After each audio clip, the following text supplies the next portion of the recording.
আর 31 night পহেলা জানুয়ারিতে স্বামী স্ত্রী সবাই মিলে মাঠে গিয়ে ড্যান্স করে গান বাজনা বাজিয়ে রান্না বান্নার আয়োজন করেন, এই তো আপনি মুসলিম। এটা আমরাকে বলতে কেমন লাগে? আপনি মুসলমান আর বড় কেক ওই বাজার থেকে নিয়ে এসে মেয়ের হ্যাপি বার্থডে পালন করেন, এই নাকি মুসলমান? আপনি মুসলিম পরিচয় দেন আর 31 নাইট পহেলা জানুয়ারিতে স্বামী স্ত্রী সবাই মিলে মাঠে গিয়ে ড্যান্স করে গান বাজনা বাজিয়ে রান্না বান্নার আয়োজন করেন, এই তো আপনি মুসলিম। আপনি মুসলমানের বাচ্চা মুসলমানের পরিচয় দিয়ে রাস্তাঘাটে গান বাজনা বাজাতে বাজাতে ড্যান্স করতে করতে ড্যান্স করে ঘুরে বেড়ান, এই তো আপনি মুসলিম। সম্মানিত দিনী ভাই, একটু আপনাকে বলে রাখি, আল্লাহ নবী সাল্লাল্লাহু আলাইহি সাল্লাম বলেছেন, শতদিন আগে 1450 বছর পূর্বে মুহাম্মদ সাল্লাল্লাহু আলাইহি সাল্লাম বলেছেন, মান তাসাব্বাহা বিকওমিন ফাহুয়া মিনহুম। আদমের ছেলে মেয়ে শোনো, তোমাদের মধ্যে যদি কোনো মানুষ, তোমাদের মধ্যে যদি কোনো নারী, তোমাদের মধ্যে যদি কোনো পুরুষ নারী যেই হোক না কেন, যদি কোনো জাতিকে অনুসরণ করে চলে, যদি কোনো জাতিকে মানে, যদি কোনো ধর্মকে অনুকরণ করে চলে, তো ওই জাতি যাবে যেখানে, ওই ধর্মের মানুষ যাবে যেখানে, ওই মানুষ যাবে যেখানে, ওই লোকটাও যাবে সেখানে। একটু হাদিস তো 1450 বছর থেকে মিসকাত আর নাসাইতে আছে, হাদিস তো 1450 বছর থেকে মিসকাতে পড়ে আছে হাদিস। একটু হাদিসের অর্থ পড়ে জাতির সামনে বলার চেষ্টা করলেন না কেন? এই হাদিসকে লক্ষ্য করে আপনাকে বলতে চাইছি, পহেলা জানুয়ারি বলেন আর পহেলা বৈশাখ বলেন, 25শে ডিসেম্বর বলেন আর 31শে ডিসেম্বর বলেন, এই 14 দিন আছে, এই সব দিন কি মুসলিমদের অন্তর্ভুক্ত? এই সব দিন কাদের অন্তর্ভুক্ত?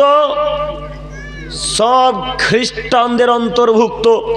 ইহুদি আলাদা, খ্রিস্টানের আলাদা। ইহুদিরা আলাদা, খ্রিস্টানেরা আলাদা। খ্রিস্টানেরা পহেলা জানুয়ারিকে স্বাগতম জানায়, হ্যাপি নিউ ইয়ার বলে। খ্রিস্টানেরা 31শে ডিসেম্বর পালন করে, খ্রিস্টানেরা 25শে ডিসেম্বর পালন করে, আর হিন্দু ভাইয়েরা পহেলা বৈশাখকে পালন করে। বুঝেননি? ওই তো আপনাদের ওই বাজারে যখন কোনো মানুষ ধার কোনো জিনিস ক্রয় বিক্রয় করে, তখন যিনি বাজার দোকানের মালিক তিনি পহেলা বৈশাখের 2-1 দিন আগে একটা কার্ড পাঠিয়ে দেয় যে পহেলা বৈশাখ আসছে, এখন টাকা দেওয়া লাগবে। দেখেননি? কথা বোঝাতে পারছি কি আমি? ওই নীতি হলো হিন্দু ভাইদের নীতি। আপনি দেখবেন যখন পহেলা বৈশাখ আসবে তখন দোকানটাকে খুব সুন্দর করে এইভাবে ফুল দিয়ে সাজাবে, দোকানের নিচে চুনকালি দিয়ে কিছু কিছু যেন আঁকে, ফুল আঁকে, আরো কি কি করে আল্লাহ আলাম, আল্লাহ ভালো জানেন। তো এই নীতি হলো হিন্দুদের নীতি, আর পহেলা জানুয়ারি আর 31 নাইট হলো খ্রিস্টানদের নীতি। এই 2 দিনের মধ্যে আপনার কি খুশি আছে বলেন? বলেন, এই 2 দিনের মধ্যে আপনার কি আছে? আপনার কি কল্যাণ আছে? আপনি কেন সেই দিনকে প্রাধান্য দিলেন? কেন সেই দিনকে মূল্যায়ন করলেন? একটু এবার আপনাকে বলি, ওই যে হাদিস পেশ করলাম, আল্লাহ নবী তিনি নিজে বলছেন যে যে জাতিকে মানবে সে তার সাথে থাকবে। এখন বলেন, ইহুদি খ্রিস্টান জান্নাতুল ফেরদাউস যাবে নাকি? কোথায় যাবে? ইহুদি খ্রিস্টানরা কোথায় যাবে? জাহান্নামে যাবে। তো রাসূলের বাণীতে এবার আপনাকে বলতে চাইছি, যারা তাদের ধর্মকে মানলো, তাদের নীতি অনুযায়ী চললো, তারা এখন কোথায় যাবে? জাহান্নামে। আজকের পর থেকে জিন্দেগি তার পহেলা বৈশাখ পহেলা জানুয়ারিকে মানবেন ইনশাল্লাহ, ইনশাল্লাহ। আর জিন্দেগিতে গান বাজনা বাজিয়ে রাস্তাঘাটে তাজপুর খোররার মানুষেরা কেউ গান বাজনা বাজাবে না ইনশাল্লাহ। পারবো ইনশাল্লাহ? ইনশাল্লাহ বেরোয় না মুখ দিয়ে না?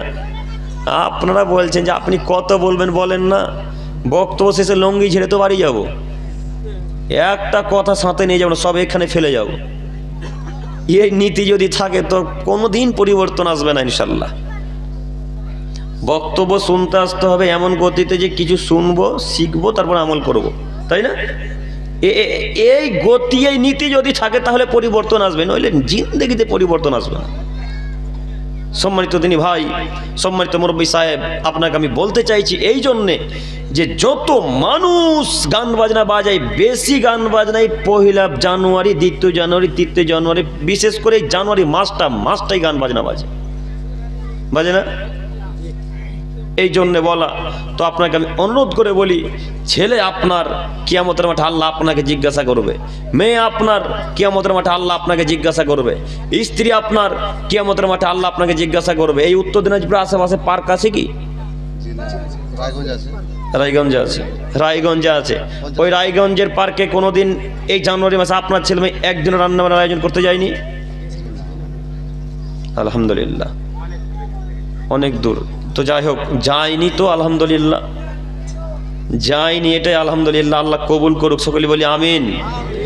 আল্লাহ এর নীতিকে আমরা যেন বর্জন করতে পারি, আল্লাহ তুমি কবুল করে নাও, সকলে বলি আমিন। সম্মানিত মুরব্বী সাহেব, সম্মানিত তিনি ভাই, 1 2 এতটুকু মাথায় রাখবেন যে আল্লাহ নবী সাল্লাল্লাহু আলাইহি সাল্লাম বলেছেন যে ইহুদি, খ্রিস্টান, বৌদ্ধ, নাসারা, পৃথিবীতে মুসলিম বাদে যত ধর্ম আছে এদের সবার বিরোধিতা করব, সদা সর্বদাই সবার বিরোধিতা করব। ওরা যা করবে তার উল্টাটা করব, ওরা যা করবে তার উল্টাটা করব। একথা মুহাম্মদ সাল্লাল্লাহু আলাইহি সাল্লাম বলে। এতটুকু মাথায় রেখে পৃথিবীতে জীবনযাপন করবেন, চলাচল করব ইনশাআল্লাহ। আল্লাহ তুমি কবুল করো। আমি বলতে চাইছিলাম, আয়াত এবং হাদিস পেশ করেছিলাম সালাত বিষয় নিয়ে। একটু আমার দিকে তাকান, যদিও বিষয়টি প্রায় সকলেরই জানা, তারপরে একটু আলাদাভাবে বলার চেষ্টা করি, দেখি আপনার ব্রেন খুলে কিনা। মহান আল্লাহ তাআলার বাণীর বিবরণ দ্বারা বোঝা যায়, যারা সালাত আদায় করে না তারা জাহান্নামে যাবেই যাবে। এখন রাস্তাতে আজকে আসছিলাম, তো রাস্তাতে আস্তে আস্তে একটা ছেলে ফোন করে বলছে নামাজ না পড়লে জাহান্নামে যাবে, দলিল কি? কি বলবেন ওকে এখন? বলে ও বলছে নামাজ না পড়লে যে আল্লাহ জাহান্নামে দেবার প্রমাণ কি? কোন প্রমাণ আছে আপনাদের কাছে? ও তো ভালো জায়গায় হাত দিয়েছে, তাই না?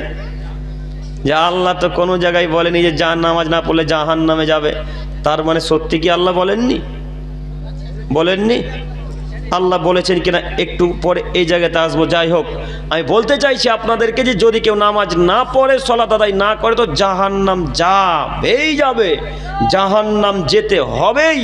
একথা মহান আল্লাহ তাআলা বলেন, একথা মুহাম্মদ সাল্লাল্লাহু আলাইহি সাল্লামও বলেন। সম্মানিত তিনি ভাই, একটু মনোযোগ দিয়ে বক্তব্যটা শুধু শ্রবণ করেন, দেখি ইনশাআল্লাহ পরিবর্তন আসে কিনা। পৃথিবীতে যত ইবাদত আছে সব ইবাদত নির্ভর করে সালাতের উপরে, নামাজের উপরে। যত ইবাদত আছে পৃথিবীতে, এমন কোনো ইবাদত নেই যে সালাতকে টপকিয়ে চলে যাবে। এমন কোনো ইবাদত পৃথিবীতে নেই যে সালাতকে টপকে অতিক্রম করে তার উপরে চলে যাবে, এমন কোনো ইবাদত নেই। যদি আপনি হজ কবুল করাতে চান তো সালাত লাগবে, যদি আপনি দান কবুল করাতে চান তো সালাত লাগবে, যদি আপনি হজের নেকি কবুল করাতে চান তো সালাত লাগবে, যদি পিতামাতার সাথে ভালো আচরণ নেকি আল্লাহর কাছে পাঠাতে চান তো সালাত লাগবে। সালাত ছাড়া কোনো ইবাদত আল্লাহর কাছে পৌঁছাবে না, নামাজ ছাড়া কোনো ইবাদত আল্লাহর কাছে যাবে না। একথা মুহাম্মদ সাল্লাল্লাহু আলাইহি সাল্লাম একাধিক জায়গাতে বলেছেন।